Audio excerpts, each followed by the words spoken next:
disgusting things I've done as an alcoholic. My name's Amanda. I am a recovering alcoholic.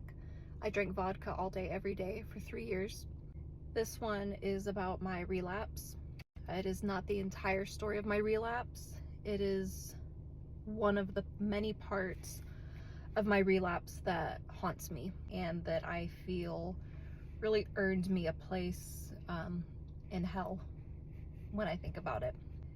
It's a part of my relapse that makes me want to never show my face to the light of day. It's the part of my relapse that makes it my true rock bottom. It's the part of my relapse that is worse than getting T-boned by an SUV, fracturing my pelvis, and finding out that I was pregnant. It's worse than the withdrawals that I went through. My relapse was definitely the worst time of my entire life, but it was also the worst time of my family's entire life, even though some of them weren't aware of what was going on. I relapsed in October of last year. I don't remember the dates. I remember I got sober on November 4th, and that is the day that we're going to talk about. Again, I did not get sober again from this relapse because I just had such integrity that I came forward and confessed and changed. No, I got caught. I got caught relapsing and I got caught drinking, and I didn't even have to be standing in front of this person to get caught.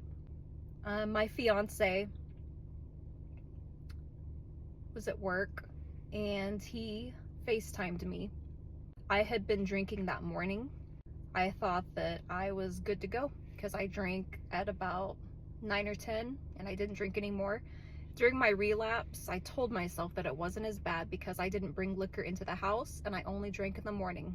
So in my mind, that meant that I was fit to drive by the afternoon. That meant that I was fit to be a mother when I got home from work in the afternoon. And in my mind, everything was fine. I was just dipping my toes in the water because I just couldn't seem to handle life the way that everyone else was forced to handle it. I was the exception. I needed to be numb. I needed to be drunk. I needed a little something to help get me through. Fuck everyone else, right? My fiance calls me. We progress to a FaceTime so that he can see our daughter, whom I had just given a bath to. She was about 6 months old. He looks at me and he goes, "Babe, have you been drinking?" And of course I was like, no. Why would you ask me that? He was like, "Your eyes, I can see it in your eyes. I know you're drunk. I know you've been drinking." I said, "I can't believe you would accuse me of this." You know, I was only as infuriated as someone could be when they get caught in a lie and when they get accused of doing something that they're actually doing. That's a very particular and special kind of rage.